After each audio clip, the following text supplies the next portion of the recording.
One thing that beginners tend to do is they put out way too much line. They'll drop a nice pile and then they will just struggle with it all over the place. But there's nothing wrong with taking something that's short like this and working with it, okay?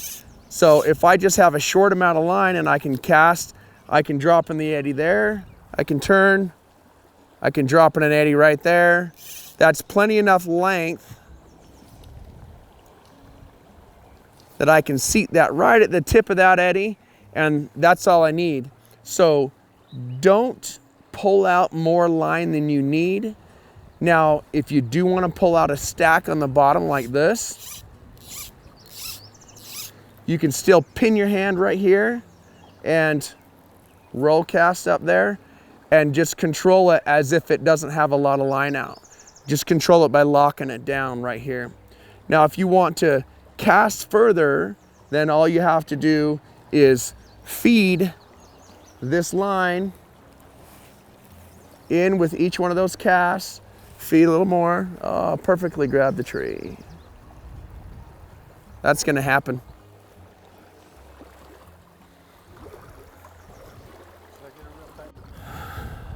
You on? Okay. One of the biggest issues is the back cast, okay? That's the trees that are hanging out behind you. I just caught a tree with my hook, and then there's another hook attached to it as well, so you get a 2-for-1. Having said that, watch your back cast. That's why it's really efficient to do a roll cast or to pull it up with a figure 8 and then throw a roll cast when you're in a situation like this. It'll keep your line and your hook in front of you so that you don't pull back and catch it on the tree like I did right there.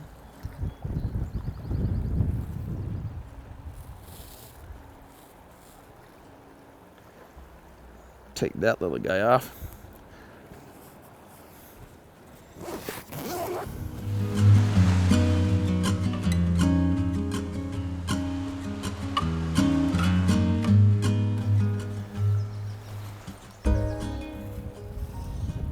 And we are ready to go again.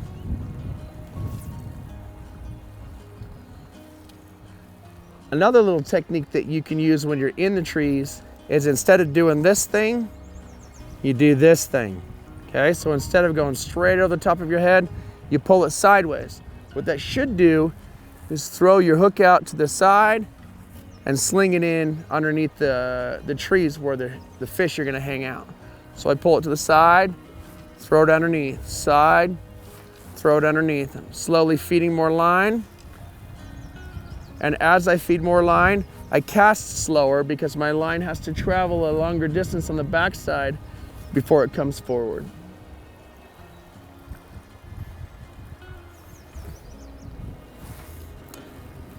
One thing to remember when you're new is there's nothing wrong with watching your line. If you start back casting and snapping off your hooks, all you need to do is watch on the backside, then throw it forward. Watch it float, then come forward with it.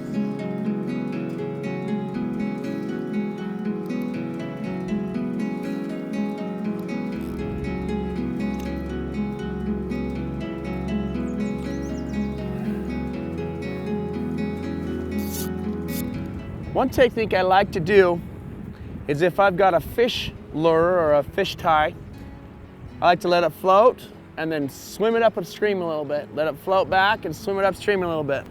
The way that works, kind of jolt it just a little bit with my pole and then let it go back. And what'll happen is it'll shoot its way up and then it will sink. And it will shoot its way up and then it will sink. And that kind of mimics the actions of a small fish.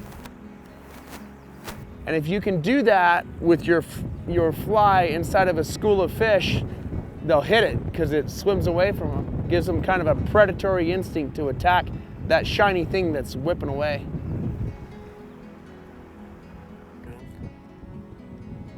So I've been fishing with this little fish replica fly, and I'm not having any luck. I watched the fish rise twice, which means jump out of the water, which tells me that they might be ready to do a dry fly.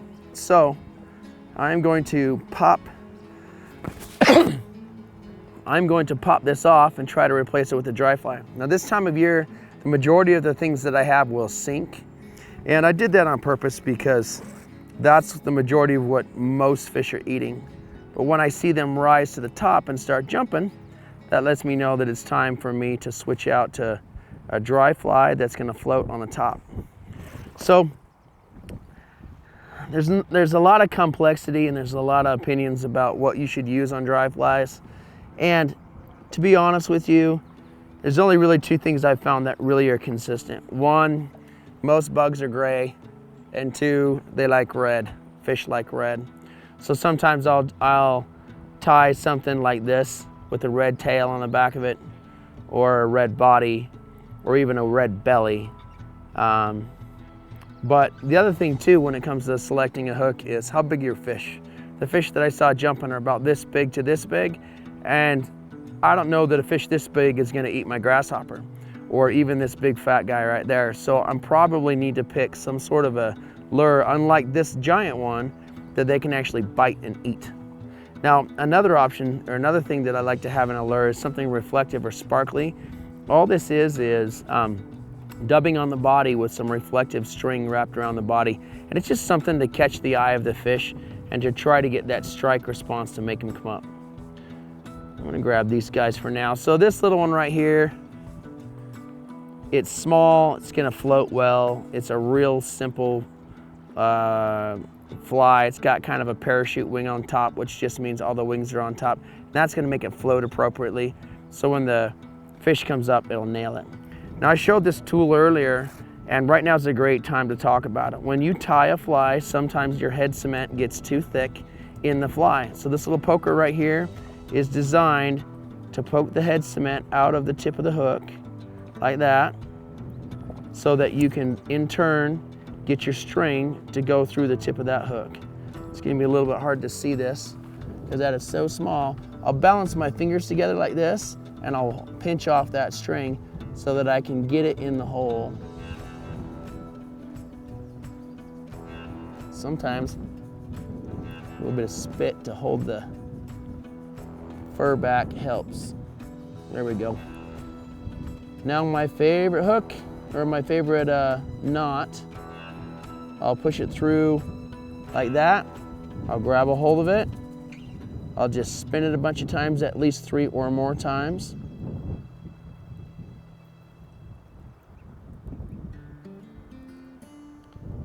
I'll run the free end through the hole that I just made, or the loop that I just made. And then I'll run that free end again through the second loop that I made. And then I will pull both strings, both the lead and the tip, until it slides down and kind of crumbles on top of itself and grips it, and leave just a little bit of string on the end. Not so much that it affects the movement of the fly. So I might need to just tip just a little bit of that off. And that's how we're gonna add a dry fly to the system. Now the last thing that I'll do, if you've pre-treated your fly, it's not an issue. Otherwise, you're gonna wanna add a little bit of floating gink to it. Really simply done, just like this. Add it to the fly.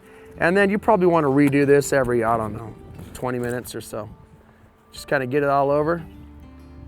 And that helps this fly to float on top where the fish can jump up and strike it. Some people will use a strike indicator with the dry fly. I don't think that's necessary at all. So I'm also going to set my fly down and take my strike indicator off. And all that strike indicator is there for is kind of like a bobber for fly fishing. When you've got some sort of a hook that goes underneath the water, and a fish may have a hold of it, you can't tell because the string's just kind of moving in the current. You'll see your strike indicator shoot down, and that lets you know that you've got a fish on and you need to sink that hook by pulling back.